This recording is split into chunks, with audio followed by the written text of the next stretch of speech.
Hi, I'm Kat, marketer turned brand storyteller. And I'm Candace, educator turned entrepreneur. And you're listening to Not Nice, Clever. As CEOs and leaders, it's your job to always have the answers, but sometimes you need a little help.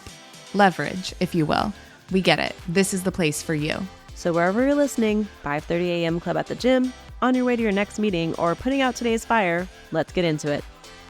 On today's episode of Not Nice Clever, we are pleased to introduce you to a dear friend and colleague of ours, Dr. Jennifer Knight. She is a distinguished sports psychology consultant, real estate coach, and engaging speaker, truly an expert in understanding human behavior and how to get humans to move for good. On today's episode, she dives into everything about goal setting and business planning for 2024, the strategies and practical tactics that will set you up for success, what to avoid, and she even turns the tables on us and asks us a few questions here. So let's dive in. Well, thank you so much for finding time to hop on with us today. I'm really excited. I think some of our Clever crew already know and love you. Dr. Knight, Jen Knight here joining us. But I'm excited to introduce you to the rest of the Clever crew. And so we're going to get right into it. I think one thing that we always love to lead off with is what is top of mind for you? What's one thing you can't shut up about? What are you seeing? Like, you're an active performance coach and expert in motion with clients. So what are you seeing? Like, what's really hot right now? Well, one thing that is coming up consistently trend-wise is thinking about how to set yourself up for success going into Q4. We're into Q4, thinking about goal planning, business planning. What is that? The words themselves are triggers for some people. And there's a thought of like this picture where I am creating a business plan and I've got the library light, that green light, and I'm pouring over Excel spreadsheets and files, and I'm creating this path for next year that is so driven by all of these numbers. What is that? And it can create a lot of overwhelm. And there is not a strong awareness of the numbers that are important to look at for driving behaviors for next year. But in my mind, really I'd love to talk about today is how do we goal set business plan to capture the magic and the joy of our businesses where we get excited. And if your goal plan and business plan doesn't make you excited to wake up on January 1st, then it's not the right system, method, or we need to look at how to reframe it. I firmly believe we need to have some structures in place in our business. We have to know what the right numbers are to look into so we know if we're making progress, but not be ruled by, judged by, shamed by the plans that we make. And just find ways to approach business plans that work for us. And like that's just really coming up going into Q4 for next year. And then random one more thought is when people are doing business plans or goal plans, our brain pictures us at our very, very best and assumes an upward trajectory that is linear and that's just not human nature. And everyone that's here, we know when you're pushing yourselves, when you're going into new realms, new limits, we don't always have an assessment of the energy it's going to take for those new ventures, new tasks, and life gets in the way. So along the way, creating some flexibility, recognizing that our energy shifts and we're not always at that 100% like we like to think that we are. So how do we capture the cyclical nature or the inconsistent nature of growth when we're thinking about business planning? Because they're best guesses today based on where we're at now without taking any other considerations in play in other areas of our lives. So I love that you are encouraging people to look at their life and business like holistically. Kat and I are big proponents of that. We want people to not just, be all business or no business, right? We want our life and our business to like work together, like coexist well in a way that feels really good for us. So that matters a lot to Kat and I, especially moving forward into next year.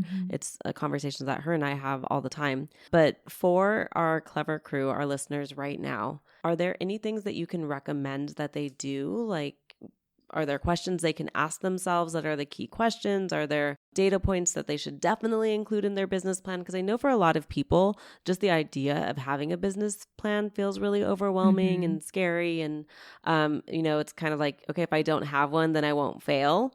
if I do have one, then I'm going to notice I failed, right? Like just those mental tapes. Not logical, but those are things that have come up in my coaching calls. So maybe talk to us a little bit about practically and tactically. That's Justin Conoco. What could our listeners do right now to set themselves up for a strong business plan? That's a great question. I'd actually like to turn it on the two of you, because one area, and if there's an area that you really struggle with, I would really highly recommend a coach or a peer or someone to work through the process with you. Because if you find there's a lot of resistance internally, it's going to be really hard to approach it. And your brain has a pattern of response for that scenario, that situation. I would look up and out first and find people who have a business that you admire. Like I would start there. And I would ask other people what strategies they use. And I think you'll be really fascinated to find the variations in patterns of how people do planning. So what are the common denominators that everyone's business plan needs to have? And there's a few of those, and definitely include having an accountant, financial planner on your team. And that's another, I think, just really key concept is looking around the areas of your business that are really essential. And do you have the right advisors in place for those areas? So and like you said, Candace, the holistic piece, we are humans first. We are not compartmentalized as much as we like to think that we are. So we have to look at our entire life, and what happens in our private personal life impacts our business impacts our personal. And the goal is that the lines are so blurred that you are just who you're meant to be across all areas of your life, and you're just living your life and doing what you love. And that's how I would approach goal setting, business planning, is across my life, what's the health of these different areas, and really finding the people that need to be in place to make sure you have checks in those areas. So maybe we can talk through for your own businesses. What are those areas that you want to ensure you have health in those areas of your business? If I could ask the two of you that question. Yeah. You are a true coach in form, Jen, asking us a question after we asked you one, but I love it. I'm here for it. I would say I did bring on a bookkeeper this year, which was big. I already had a CPA that managed my finances and my partner's finances because it became more complex when we became homeowners and then when we became landlords and rent and all of that. So I do have that person in place, and she's very steadfast, very consistent in making sure that I get all the documentation she needs to ensure that I'm, properly managing and documenting so that I don't get in trouble with the IRS. But I think outside of that financial aspect, another really important person is honestly like the two of you. Candace and I have been in partnership with this podcast, and I think this is literally episode 100 plus, 120 plus that we're recording. And I know that it's more fun and it's easier, and it's just something that I look forward to because I'm in partnership with somebody who has like similar goals, like I won't say similar goals, but a similar vision. We might have different vibes and different like day to day, but we're very firm in our vision and what we want. And it's nice to do that in community with somebody else who's just as committed to achieving that together, so that I'm not just like showing up to this podcast alone every day, right? I mean, for sure. Like the accountability of it too, right? Like we made a commitment that we would do this for a full year. And I think that having Kat was like, okay, I made a commitment to her. I'm not going to let her down, and probably vice versa. Yeah. And sometimes things are challenging, but we just push through because we made a commitment. And then now, we're past the year mark and we're like still forging on, and no plans stopping. Not at all. Stopping at all. We love it. And so now it's just, what are the next things that we want to do with our podcast? And we're thinking through those things right now, really. But definitely being in partnership, I think you go further faster. And it's really easy to get overwhelmed when you're by yourself and you feel lonely in it. But when you have someone who's like, on a day that I'm not feeling it, Kat can pep talk me. And on a day that she's not feeling it, I can pep talk her, or we can make arrangements, but we're not going to stop or quit. So that's really helpful. Another thing that I'm really thinking about for 2024 is, how do I get my time back? because I think in 2023, it was just like I wanted to have a lot of clients. And now, thank God, I'm really happy I have a lot of clients. But now it's like, okay, but I have so many clients that I can't think about what I want to do next in my business, right? And so for me, it's figuring out how I can shift my offers, how I can bring on a client success manager, how I can still be in front of my clients without giving away as much one-on-one time as I had in 2023. And that might have to do with offers, that might have to do with pricing, that might have to do with team members. And so those are things that I'm considering in moving forward in 2024. That was incredible. So what you're sharing, and really when we're talking about business plan, goal plan, you're starting with your definition of success. What does success look like for you for a year from now? And again, recognize it's your best guess based on all the information and data you have right now. And goals are meant to be flexible. But right now, Candace, you're sharing there are for you, a big definition of success is going to include increased time back. So you are going to have different approaches to considering that. And I would encourage you in that area, that's a new area for you, is that would be a place to get some different ideas, get some different, like look at people who do have time. How did they do that? What does that look like? What are the strategies to get there if you also are maintaining your financial goals? So if my financial goals are the same or increased, how could, if it's more, and this is again, when we talk about like finances, at the very least, it's having a profit and loss statement. So being able to recognize your profit and loss and having that accessible. So like Kat said, for her, having the bookkeeper has been clutch. And that's what I would consider, I would have people think about who is on your team, whatever you call that team. So if it's your success team, your pro team, whatever you want to call it, have a team. Who's on your poster? If you had a poster on your wall, who are the people that you need in your corner?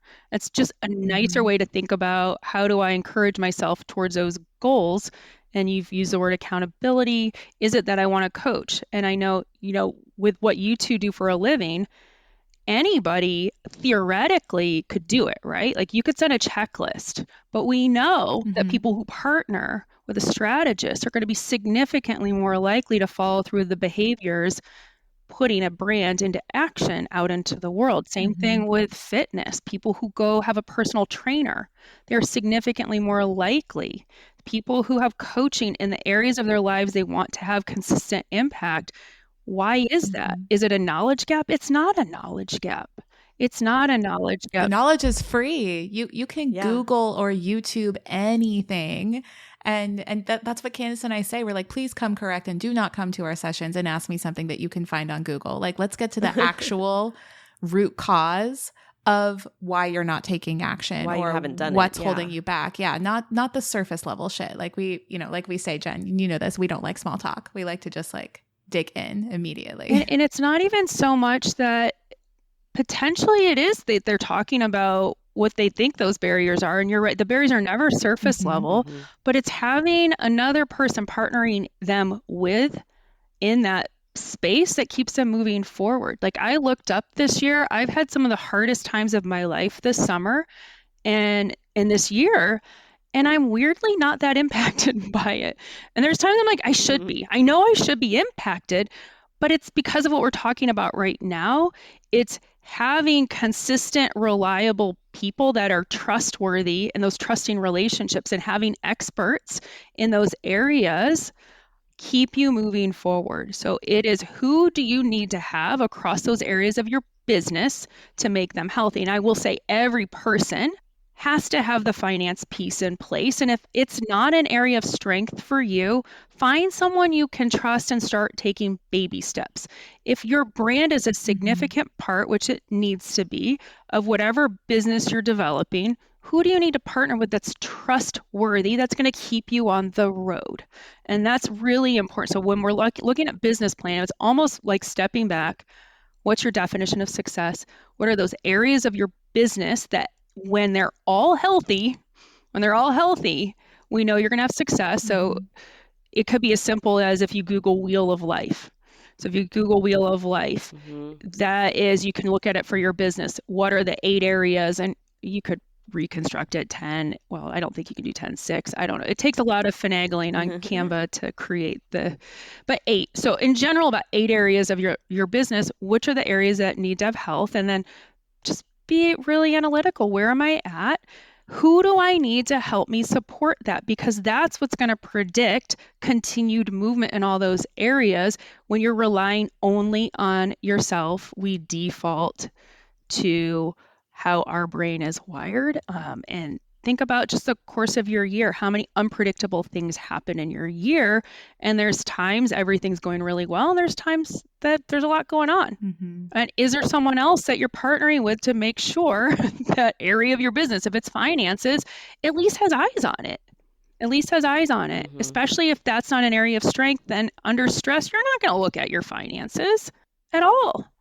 Mm-hmm. It doesn't need to be complex. You just need to have a few numbers handy and have a bookkeeper. So who do you need on your team for next year? And I would encourage you thinking about business planning. Who do I need on my team? The finance piece in order, that definition of success. So what Candace shared, please get a definition of success that includes more than just numbers of finances. I want to make this much money. Kat, if you had to step back, I'm curious, when you, and Candace as well, when you decided you were doing a podcast, the podcast itself wasn't the goal. What goal did the podcast, and what would that represent to do a full year of podcasts for you? That's a great question. I think thought leadership and continuing to be seen as leaders in our industry and as brand builders, essentially. And we knew that we wanted to continue to speak on stages and continue to host workshops and essentially coach people to building their brands, but we want to do it our way. Yeah. And our podcast is what allows us to do that. And so Kat and I have shared many times on these episodes, but it's been really amazing to see how people respond to us in real life.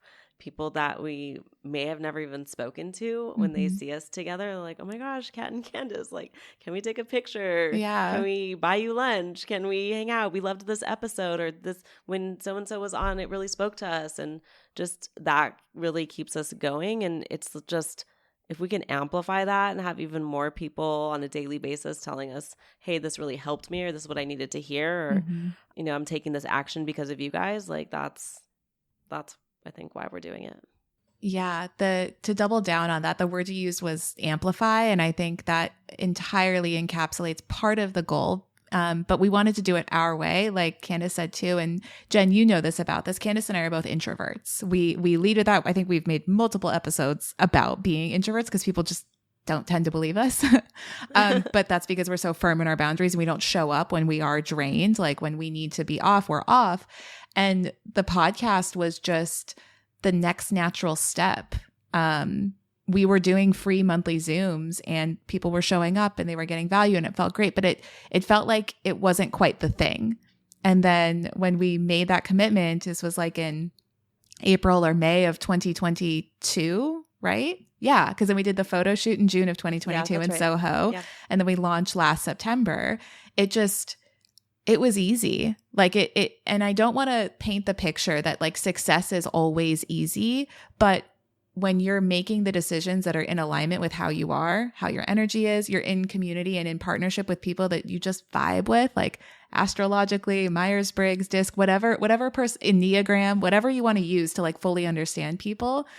And I wanted to amplify too together, but not sacrifice my lifestyle and not sacrifice my energy, because there's no glory in martyrdom. There's no glory in that. And 5 a.m. clubbers, cool. I'm going to sleep in and never take a client session before 11 a.m. my time. Otherwise, I'm not fit for human consumption before then, you know? Did I answer your question? I feel like I might have gone on a tangent. I absolutely. So I really commend you, because those that don't know, Kat and I know each other really well, and I've worked alongside of her for a while. And thinking about when you're planning your business for next year are you defining your objectives, who you want to be? So that is really critical, that we have a picture of what that looks like. And one thing I wanted to pull out from what you shared, Kat, is, and Candace, you labeled the thought leadership. So if they made a wheel of life, let's say. They picked 8 areas that would represent health for their goals or business.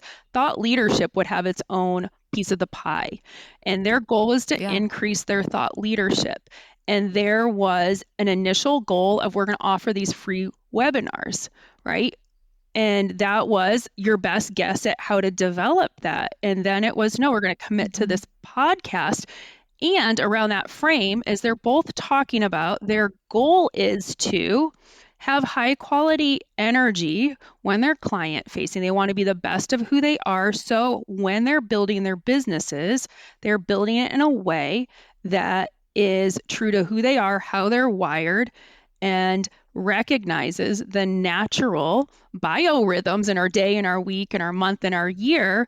And they're not wed to the specific path they determined in November for the next year. It's like, great, this is lovely. Like, we're getting people, but it doesn't feel like it's working. And so Kat tried 6 a.m. Club. She loves the idea of it. And there's pieces that were great, but it wasn't allowing her to get the sleep she wanted in the morning. So it's giving yourself permission, but there has to be a definition of success with those left and right limits. So for Candace, part of her journey next year, so that would be a question. How do I, and you might be experimenting.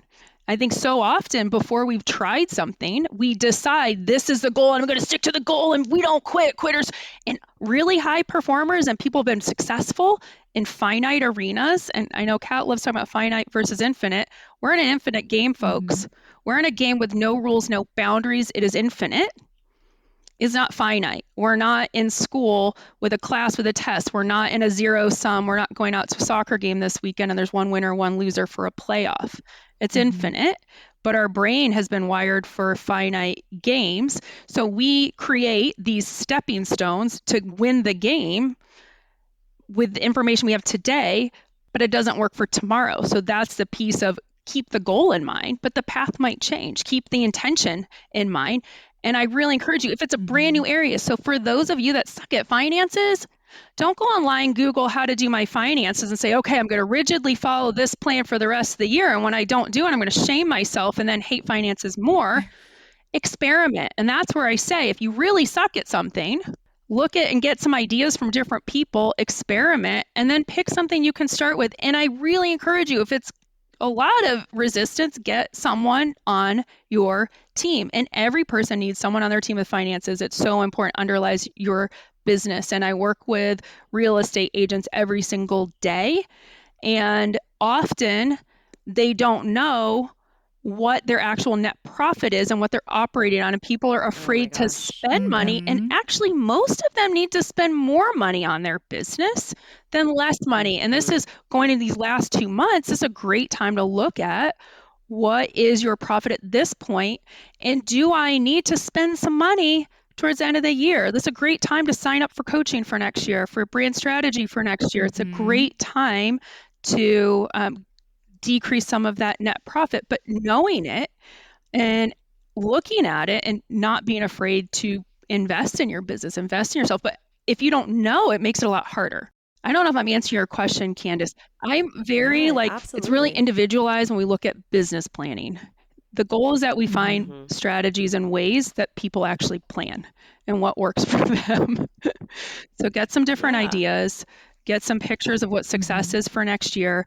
And I know you started this, you mentioned Justin Conoco. He shared an amazing strategy with a group of us one day on a call. And it really resonated with me. And when you're asking, like, what are some questions you can ask, whether you're in real estate or not in real estate, but he said, look at all of your transactions for the year and then rate them on a scale of 1 to 10. And how much do you enjoy each of those transactions? The 8, 9, 10. Backwards plan. How did you get those leads? Where did those leads come from? And then the lower numbers, where did those leads come from? And more likely, the areas of strength that you enjoy are probably driving the transactions you enjoyed. Do more of that and do less of the stuff that didn't work. And that's a way, and I thought that was such a nice, accessible way of making sure you're building a business that you love around how you're wired and how you want to show up in the world. And if you're not in real estate, you can take a question like that and even just think about what are the things across your day, your week that you loved doing. What are the things you didn't love doing? And I actually have a Yes. client who looks at her joy. She measures her joy every very, very, very, very successful. And the parts of her week where she had lower levels of joy, those are areas she creates systems for, delegates, gets them off her plate. I love that. Mm-hmm. When it comes to finances, I know that it can be really scary, but like two simple things that I've done that have helped me in this area that I think anyone can implement pretty quickly is one, I gave myself a salary. So it doesn't matter if I have like the most amazing month and I make a shit ton of money and I'm so excited. I have a salary. So I only get paid what my salary is. That's it. And everything else is going into a different account that is being used. It's split up in different ways, right? But having a salary has been really helpful because especially in the real estate industry, like people get excited. They're like, oh my gosh, I just sold a $2 million house. Wow, so cool. And then that is gone immediately. Sugar rush of money into their account. And then they're like, oh my God. Yeah. Yep. And yep, exactly. And they're living large. And then there's like, they're basically putting themselves in a feast and famine cycle, right?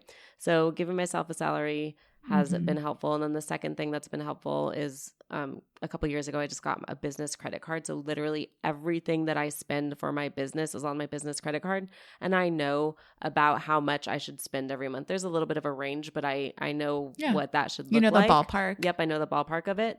And so I can open up my credit card at any point and be like, ooh, this is at the tipping point, or I could spend a little bit more money this month, like, and what do I want to do or what do I need, and start thinking about it that way. But those two things have just been helpful parameters for myself.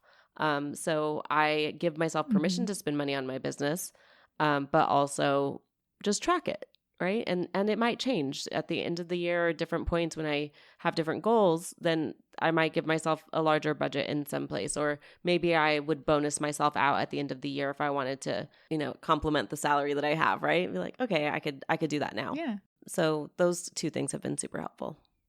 I think literally that is such an important, probably unpopular opinion because Jen, like you were saying how, and I honestly, I would love to send this episode to all of my elementary and middle school and high school teachers that are like, Kat, you didn't get an A. This is how I'm like, oh my gosh, like, no, I'm like not wired for the finite game. Like I was infinite even then. But I think one thing that I'm a huge fan of is, like Candace was saying, like you have a salary. And I think there's been such an idea or ethos around being an entrepreneur that it's like, and this is even from Simon Sinek, right? Where I agree with a lot of what he says, but I think that there's one element of his brand where he talks about how leaders eat last. How like if you are the founder, if you are the CEO, you're the last person to get paid, you don't get paid. And look, I'm not saying that paying yourself first works in every single business iteration, but it works for Candace and it works for me. And I have auto transfer set up every Friday.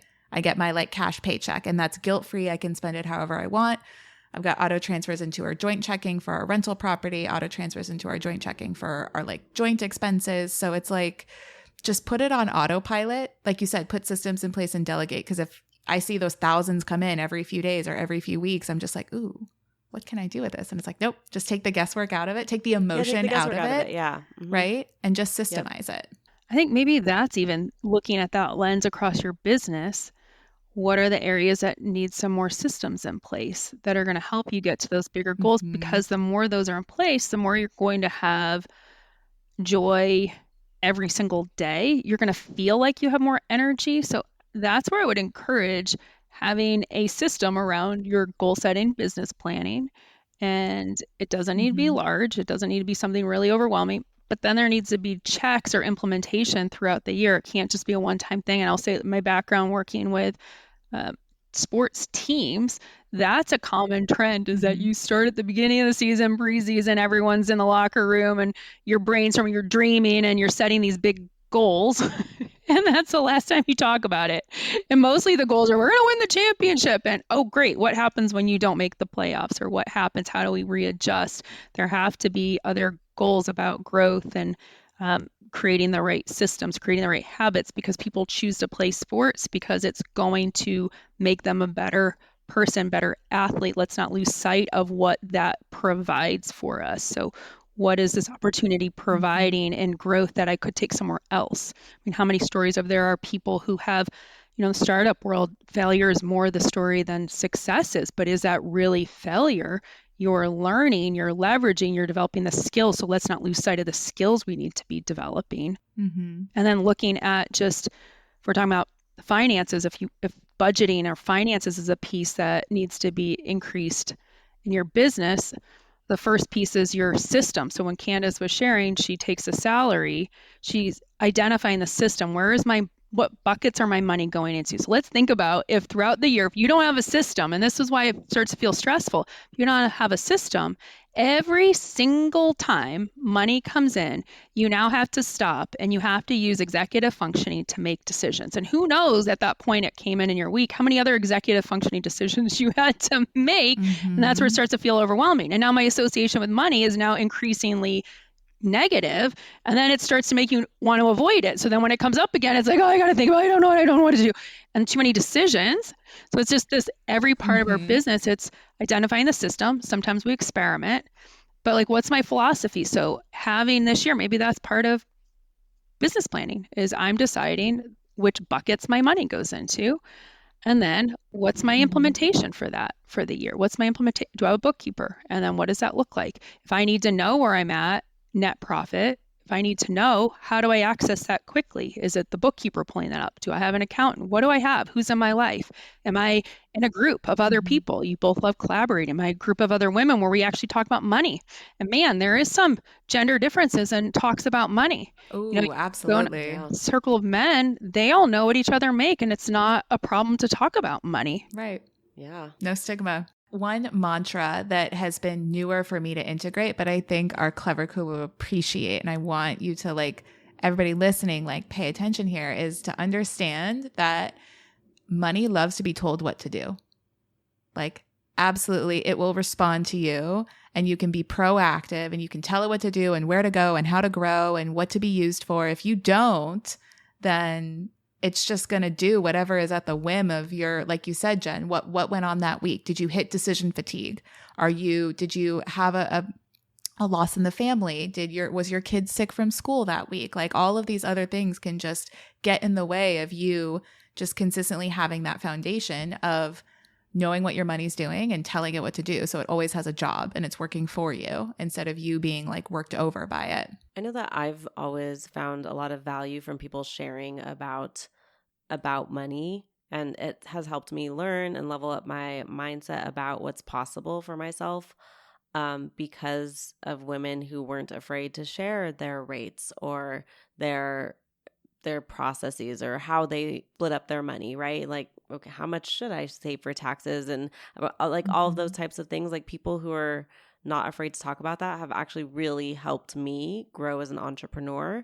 And I appreciate money conversations so much. And that's one of the things that we want to talk about probably even more on Not Nice Clever. But I think that so many people shy away from money conversations, and it's actually doing a disservice to ourselves. Yeah, I totally agree. I love that phrase you just said, Kat. Money needs to be told what to do.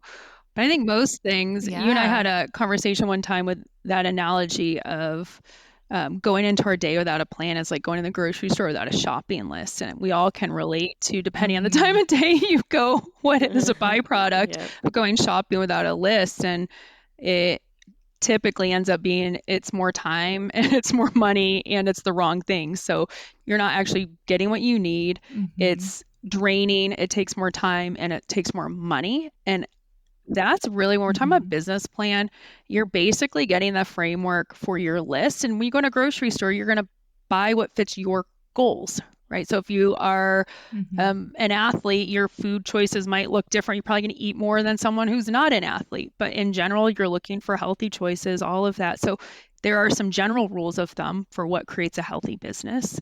And then there's specifics based on what your goals are. And it really is just that you're finding a list and what list works for you and what reminds you of your list. How are you, like, is your grocery list on your phone?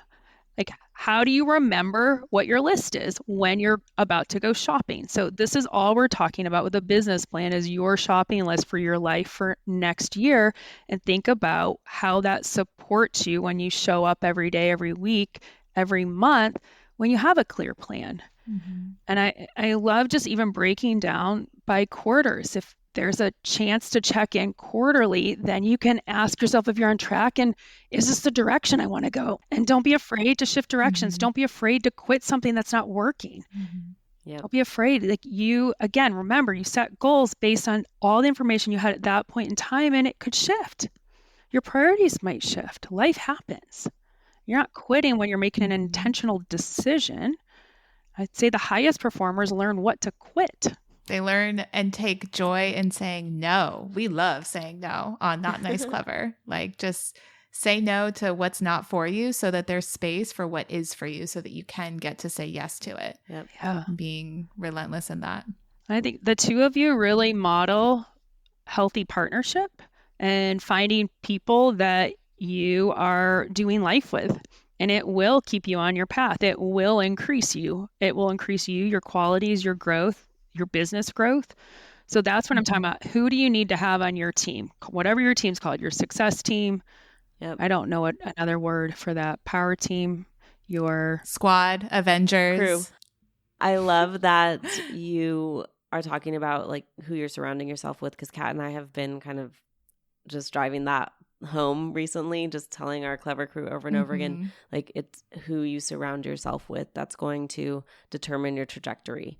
And you have to be so intentional about it. And I love that you just brought it up again, because it's not just us saying this over and over again, but you know, someone with your level of success and being with, you know, the highest level athletes and working with just so many amazing organizations, you are still saying the same thing. And that's so really listen to cool. us is what we're saying. Or listen to Dr. Knight.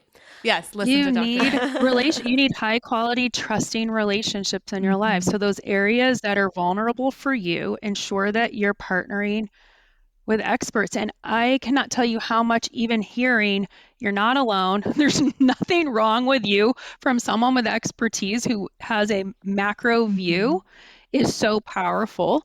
And then looking at other people who are successful in an area like, oh yeah, I used to think the same thing, or that's normal. Keeps them moving forward. It's like you are not alone, and really look to who can you trust. I know just even for me, I'm looking for a doctor right now, and I'm in the exact same boat where I'm experimenting. There's things right now that don't feel right in my gut, and I am looking for more information to figure out the direction I need to go. When I first started this journey, and I'm at a certain time of life as a female, and I'm looking for someone with expertise in that area. And I wasn't happy with one of my doctors and their response. So I went to another one, and I'm still not sure there. So I'm in the research. I'm gathering research, and I'm actually been to 3 different doctors, and I'm not content with what any of them are saying. And I'm learning more about, you know, why and where I'm going. And that's the same thing for all of you. If you don't find a voice in a space that's resonant for you, it will probably make you avoid it more. And my goal for me is not to avoid something that I want that's healthy in my life. Like my goal, and that's the biggest piece, is when I'd say high performers, successful businesses, they just stay in the game. So what do I need to keep propelling me to move me forward? Get a clear vision of your success, find a way to create a list for next year that works for you with some checks, and then arm yourself, surround yourself with the people that keep you on your path. And especially those areas where you struggle. And again, I'm going to argue that every person needs checks with finances, even if you're good at it. That's an area that is too important to go unchecked and not get some different feedback in. And we just all have some deeply held beliefs in that area, but that area is such an important driving factor. Yeah, absolutely. So who do you need on your team? What areas do you want to really focus on? And having trusting relationships in your life is so significantly powerful. We're hardwired for connection. Our brains are always checking in that we are accepted in the groups that we're in. So you're right, it's important the groups that you're aligning yourself with, because you will shift your behaviors and your thinking patterns to the people that you're around. But it's really important to have people in your life. And that, back to what I was sharing earlier, when I've been going through a tough time this year, I'm like, man, it's not that bad, because I've been really intentional about the people that I've put into my life, and it really makes a difference. It really makes a difference that, no matter what happens, these people have your back. Absolutely. And they know what you're going through is temporary. It's just external. It's not internal. And we're looking at winning the battle starting internally, not what the externals are telling us.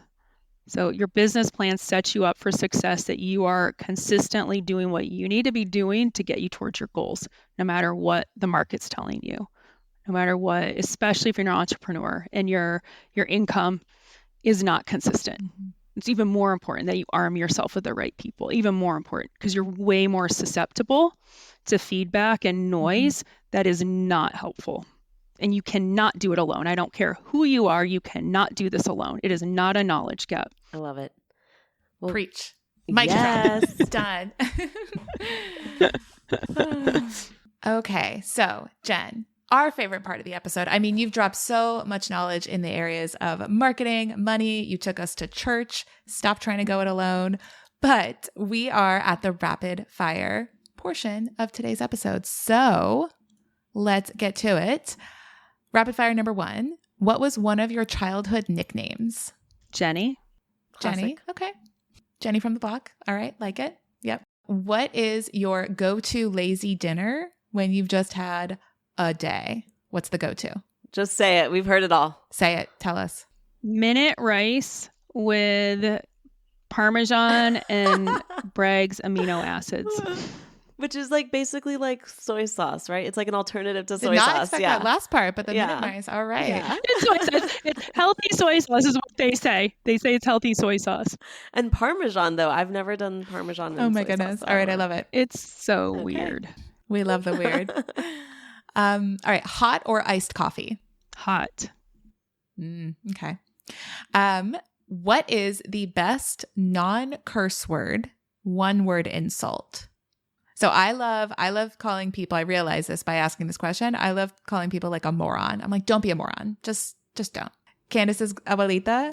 Candace, you want to share? She calls people a crumb when she's pissed off. You crumb, like if someone cuts her off in traffic. I don't think I insult people without a swear word. I'm going to have to get back to you on that. Which we also abide by Yes. that too. We're Yes. we're not opposed. And sometimes my swearing goes into the Irish accent. It's like, Oh. Egypt. So I will say like you Egypt in my head sometimes. Egypt. There Yeah. we go.